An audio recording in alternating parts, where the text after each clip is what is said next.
things we can do is actually go to South County History Center, look at the mural itself, and then look at the pieces that the folks at the Historical Society have placed right in front of the mural, right? So they've done a really good job, and I know they're working on reinvigorating this, but for now, this is what you will see. You'll see that some of the farming instruments here, right? Like, look, I see this, and I see that right above it, right? So you can get a sense of some of the tactile history, and that, again, is one way that we historians can try to bring this mural to life. So looking at some of the earlier sketches of the mural, we saw that Baker was considering including Indigenous peoples. One of the things that he doesn't seem to include in any of the sketches that I poured through is slave resistance, right? He seems to focus on slaves working. And I wonder why that was, right? I mean, I'm sharing this with you. Why would he not put a runaway slave in there? Like, why was it showing pride in their work? But we do know from primary sources, not from the mural, that people of colour who were enslaved refused to be treated as objects or property, right? The same in Rhode Island as we see all around the Atlantic world.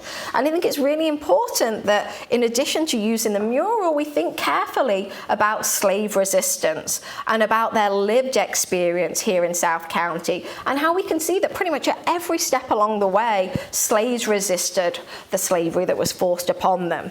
So slaves here, right, just like everywhere else in the early modern Atlantic world, ran away. They lobbied for their freedom. They worked to try to live full lives within the constraints of slavery.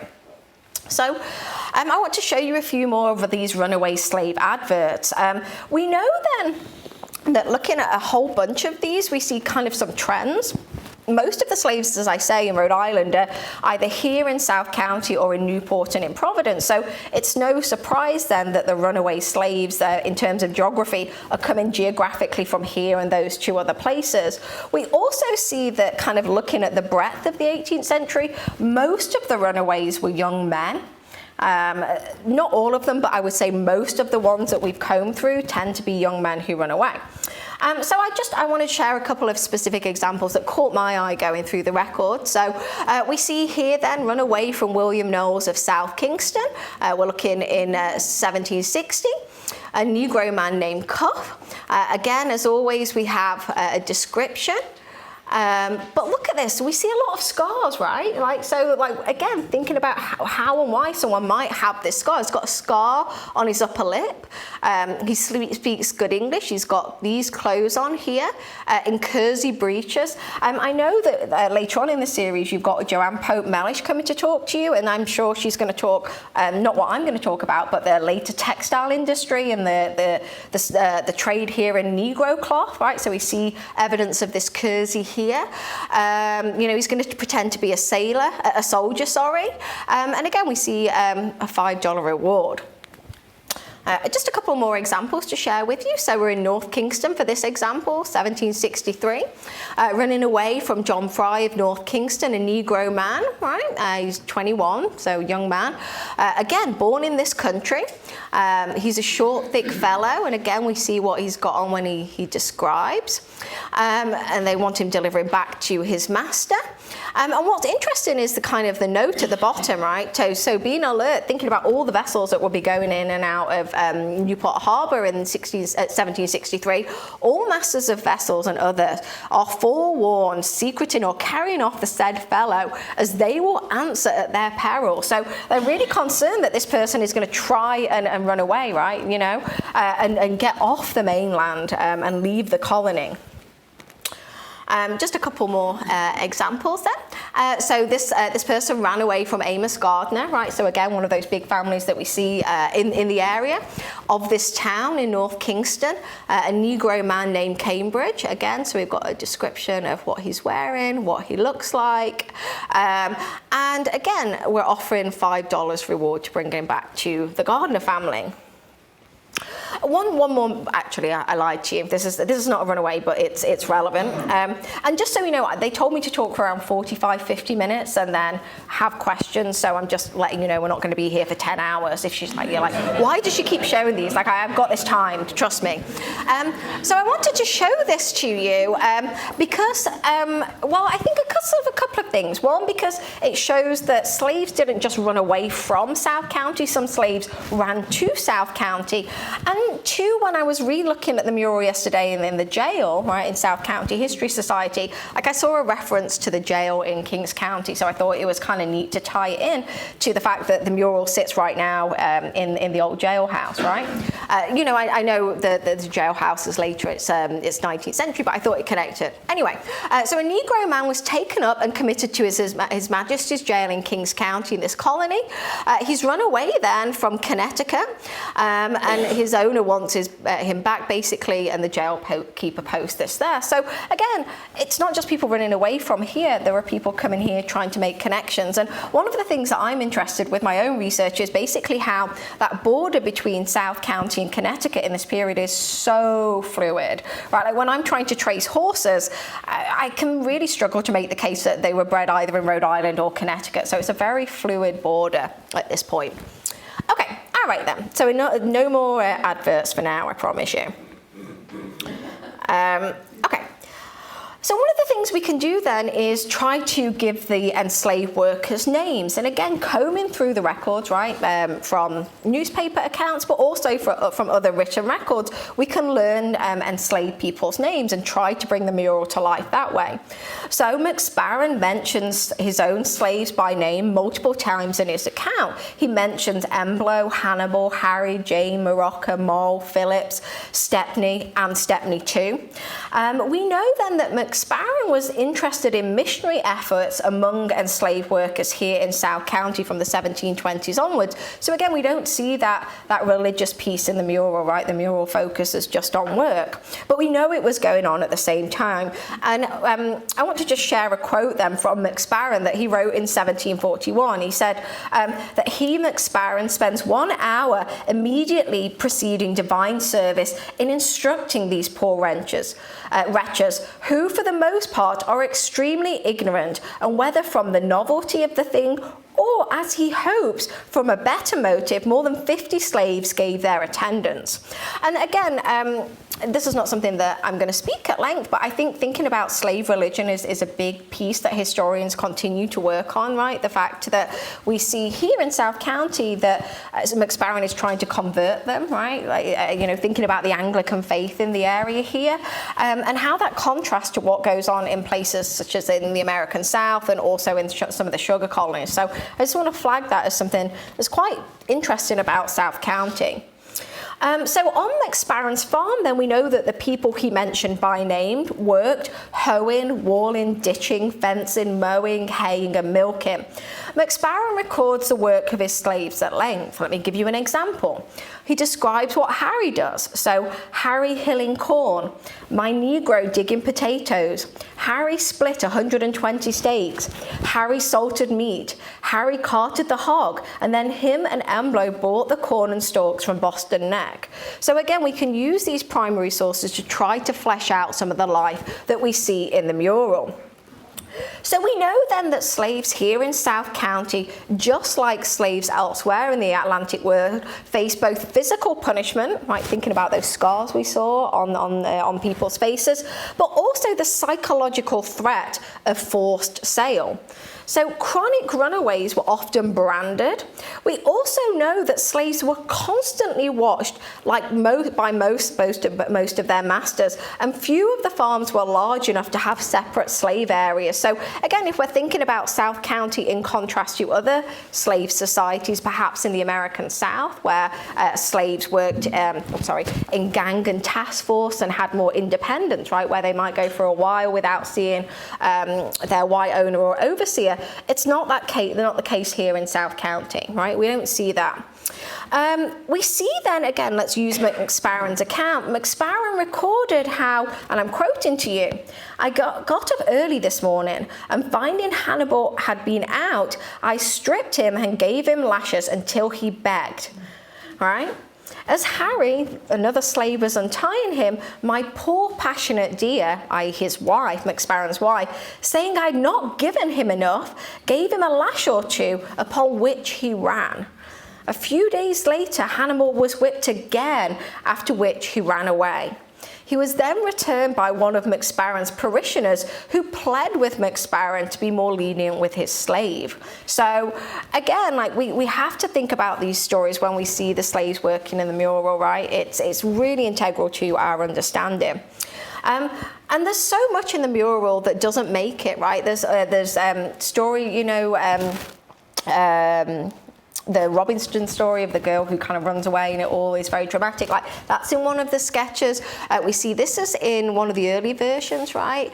With him stood here and the staff here, and she's kind of holding this guy down. So a lot of it is what I'm trying to say to you doesn't make it into the mural. Anyway, so despite the horrors that I've just described, I want to be really clear with you that historians really do want to try to emphasize slaves' agency and identity and try to bring to life the lives that they lived in spite of all of these horrors. So one of the things, again, that makes South County quite unique compared to some places in the rest of the Atlantic world is an event that they term, and I'm quoting here, the Negro Annual Election, which took place in towns in Narragansett country. From the sources that survive, they're a little bit scattered, but also written through a very racially prejudiced white lens, so we have to be very careful when we're using them. We can learn then that the election was held annually, normally in June, throughout the 18th century. And it was, and I'm quoting here, an imitation of the whites, and the slaves, and I quote, assumed the relative rank of their masters. And from the accounts that survive, it talks about how it reflected poorly on a slave owner if their slave was poorly clothed or mounted on a substandard horse. Therefore, and I quote again, slaves mounted on the best Narragansett pacers pranced to the election, then feasted, danced, and played games. So while the exact nature of the elections is unclear, it's really interesting to think about how enslaved workers did spend some of their free time. And again, looking at the mural, we don't see that, we just see slaves working. So towards the end of the 18th century, slaves' elections decline, and by the time we hit the 19th century, they've ceased altogether. But again, it's a really interesting piece of South County history. So coming to the point about the mural, right? I said I'd come kind of backwards to it. I'm coming to it now. So we know then it was commissioned for the Wakefield Post Office by the Treasury's Department, section of painting and sculpture. And we know that it hung in the post office for 20 years from its completion in 1939 to 1999. It then moved in 2003 to South County History Center after the post office closed. We know it was originally commissioned by the US Treasury Department as one of a number of public works of art intended to reflect the community in which it would be placed. So think about that, right? Like, as presumed residents of the area, does it do that job? Right, thinking about this mural being painted in 1939, just on the cusp of World War II breaking out. And according to the booklet that they produced when the mural moved to Petaskwampsett Historical Society, now South County, Baker said, the finished mural, he said, it was, and I quote, by all odds the best things I've ever done. So when the mural moved to South County History Center, Dr. Christopher Bickford, the executive director of the then Petaskwampsett Historical Society, noted, and I'm going to quote this to you, the inspiration for it grew out of the spirit of the 1930s, with the Depression-era emphasis on labor and economics.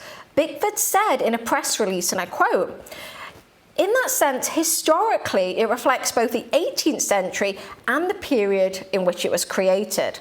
He went on to say, you could say it opens up multiple windows. It offers all these different tangents. People react differently.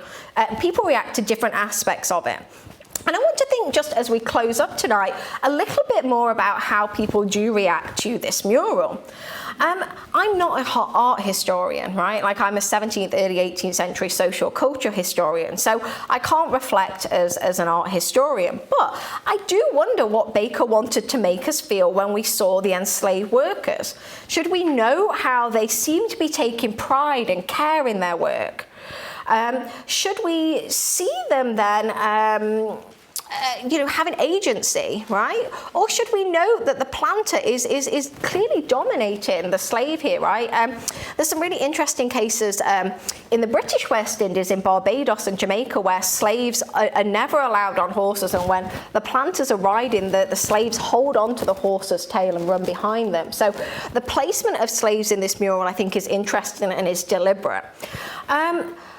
What we see, though, from earlier sketches is that wasn't necessarily always Baker's vision. So we can see from some of the earlier sketches, here's one of the very earlier ones, like, what's going on here, right? This is clearly an enslaved worker who's kind of down on his knees with his hands up. And we can see that he fleshed this out here. This, again, didn't make the final cut, but looking at the body language in contrast to this person, this, I think, is meant to be perhaps an indentured white servant, like handing him some hay. So again, thinking about the stuff that Baker included and didn't include.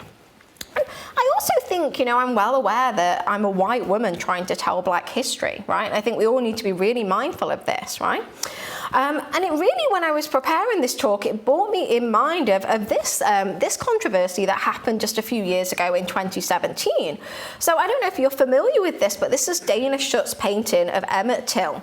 And this sparked controversy, we're in 2020 now, so 3 years ago, at the Whitney Biennial. And one quote in all the kind of press controversy that came out really struck me, and it really made me think hard about the work I do as a historian. Artist Hannah Black, who opposed this painting, said, and I'm quoting here, "It's not acceptable for a white person to transmute Black suffering into profit and fun." And this is one thing that historian Marcus Retiker, right, he does a lot of bottom-up history. He writes extensively about slavery and the slave trade. He really makes historians think about how they might profit out of other people's suffering. So I think we all have to think really carefully as we tell this history. I mean, it matters that we tell this history, but we just need to be very careful with how we do it. And I think also thinking about the mural, right? Like, this was put in just as I said, as World War II is kicking off in Europe in 1939, and at a time when Jim Crow laws were legally enforcing segregation in parts of the country. And again, I think that's a northern thing. You're like, well, that's the South. Well, no, I mean, we see examples in Newport, right? The Tammany Hill Public Housing Project, right? Where 100 white residents formally signed a petition saying, right, in 1942, that allowing Black residents would cause harm to their community. So we have to think about that as happening at the same time as this mural going in, right? And we know, looking at other murals that went in around the country as part of this project, especially there were cases in Arkansas, that people were furious when they chose out-of-state artists who seemed to kind of hone in on stereotypes and the worst aspects of a community's life. So I think the message that Baker tries to get across, it is a message, right, that we can't forget this dark part of our history, however much we want to try to. And just a couple more things, and I'm mindful that it's 7 o'clock, so I'll talk for a few more minutes and then we'll take some questions. So we know then that one of the key themes across the country in many of these New Deal era pieces of art was trying to show strength and dignity of the common man and also the common woman, even if they face difficult circumstances. So I feel like in that way, yeah, perhaps Baker hits that mark that he was trying to do. All right, so I want to just tie the work that's going on here at Cross Mills Public Library with some of the other stuff that is going on around Rhode Island, and to kind of say that, whilst we've not talked too much about this, like, we are, I feel like, finding more examples of stuff like this going on. So I know that you had, as part of the first event in this series, a screening of Traces of the Trade. We know from that that the Center for Reconciliation emerged, right?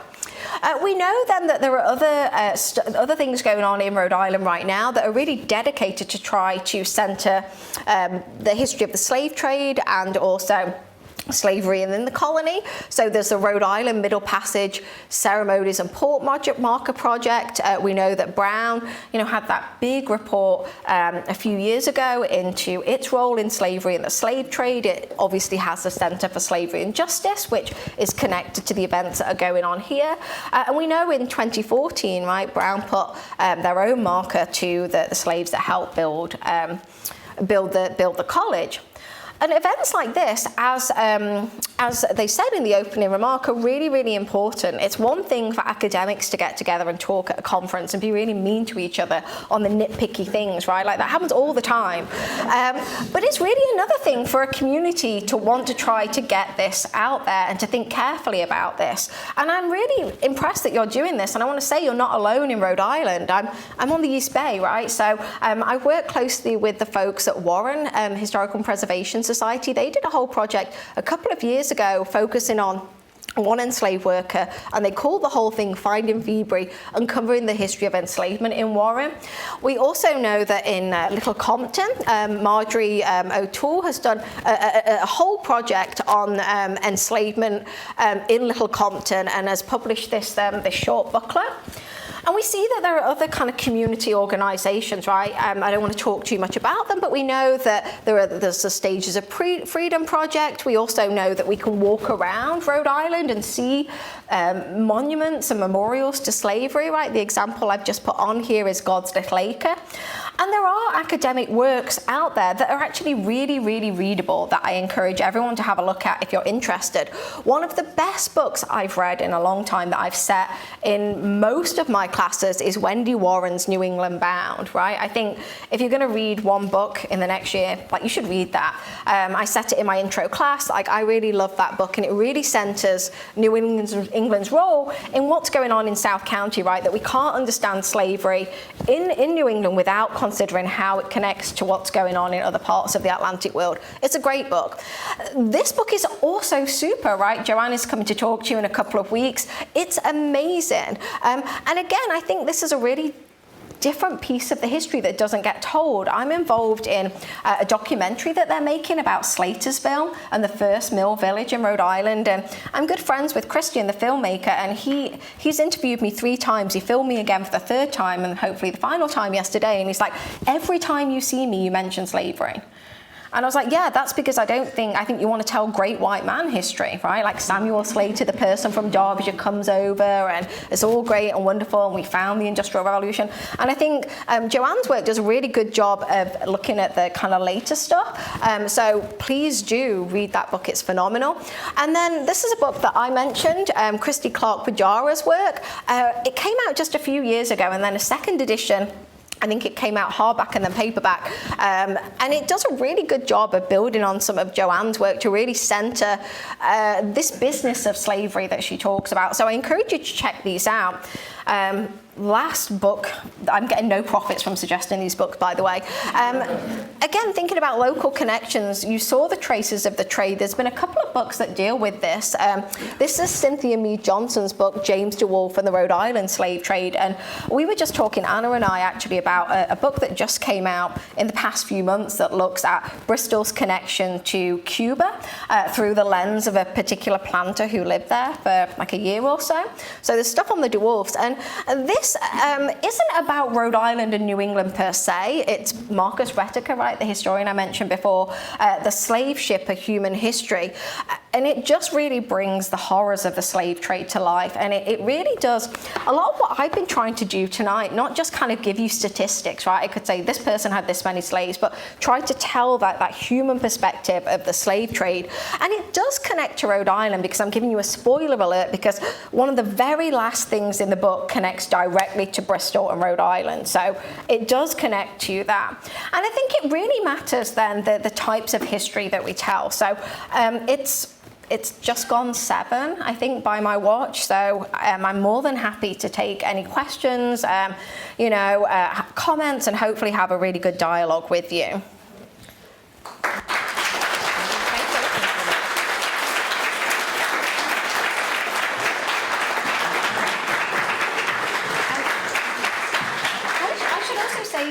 I'm hard of hearing. I wear 2 hearing aids. So if you're going to ask me a question, can you just shout up really loud? Else I'll just do I can't quite hear you. I don't know if this microphone, does it move? No, I don't know. Oh, it does, but not far. Okay, I'll just stay here. I'll come to you if you have questions. So yeah, did I see a hand here? Yeah. Yeah. Can you quickly capsulize what happened to the slavery in New England? It obviously had to end. Yeah. And when it ended, was there a migration of blacks out of this area? Because it doesn't seem to be, that diverse. Yeah. I think, you're asking a really good question that has a couple of two answers, right? So one of the things that happens is when they tried to start making things illegal. People in Rhode Island are super sneaky.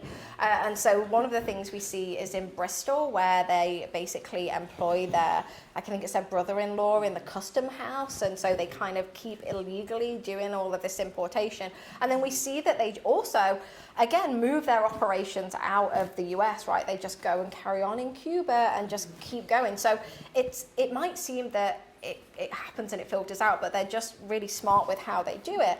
And I think the other thing, again, ties to this longer 20th century history, right? So, I mentioned the Jim Crow laws, right? Like, I live in Barrington, which is really, really white. And my husband was like, why is this? And I was like, well, when you look at that kind of long history of cultural segregation and warning out, like the example I gave in Newport. So I think we see a lot of that. I also think that a lot of it is, when the Civil War breaks out and things like that. So I think there are a couple of kind of short-term answers, right? They're sneaky and they move operations, but it ties into that kind of longer history of pushing people out. Yeah, super question. Hi, Charlotte. Quick question. Here in Charlestown, I think we're trying to bring to light the slavery that we owned. And the Champlins, who I mentioned before, were a Newport merchants, very wealthy, held one of the largest plantations in the state right here where Nantucket Park was. They have loads and loads of boxes on their merchant activity up at the Rhode Island Historical Society. And it's hard unearthing that and getting that information. Did you come across any of their history? I didn't look at that particular family per se, but I've spent a lot of time both at Rhode Island Historical Society and also Newport Historical Society combing through similar documents to try to bring this to life. And you're exactly right. Like, unless you're trained to read 17th and 18th century handwriting, it's weird. Like, so my university does a lot of paleography workshops with undergraduate students so that they have those skills to be able to go on and read those documents, because there's no standardization of spelling. It doesn't exist. So you just spell things like multiple different ways. And even in the same document, like official documents like estate inventories or court records, you'll see that they'll spell things 3 or 4 different ways within the same document. So you're right, a lot of this is inaccessible. I think Rhode Island Historical Society has done a really good job of trying to be more open. I remember when I was a graduate student, I spent a semester over here doing research on Thomas Morton and those people from the 17th century. And I went to Rhode Island Historical Society, and they were so mean to me. They and I love them now. Like, I sit on their publications board, but it reminds me that it wasn't always that way, right? That especially the big historical societies weren't welcoming of people who weren't necessarily established scholars, who were just graduate students or community members, and it seemed really walled off. And, I was flying back to England. They were my last archive, and I was like, listen, I need to see X, Y, and Z. I've got a plane to catch. And they're like, well, these are the rules. There's no way you can't see it anymore. And I went into the loo and cried. I was like, my dissertation's ruined. I'm never going to be a scholar. But I think you're onto something, right? Not only is it getting into the historical societies, it's being in there, it's then being able to read the documents. And I think events like this, like public history workshops, are really, really important. So yeah, that's a really good point. Yeah, I'll come backwards and then I'll come. I'm going to come so I can hear you. What do you know about Moses Brown and his role in lessening the slavery? Yeah. I mean, there's been a lot of work looking at not just Moses Brown, but all of the Brown family, right? And the divisions within the family, right? I mean, out of the Browns, the person I'm most interested in is Nicholas Brown and that line of the family, because they deal in horses, and so they're the papers I've looked at. So I can speak more to that. But yeah, there's a huge division in there, and the role that religion would play within there, right? Yeah. And there's some really great stuff that's been done on the Brown family. So yeah, you're exactly right. And I think the university has done a good job of trying to share that history. Yeah, super. Yeah, I'll come here, and then I saw your hand. This is just a comment, but when I was doing research for a program I was presenting on a mural in Westerly, Oh yeah.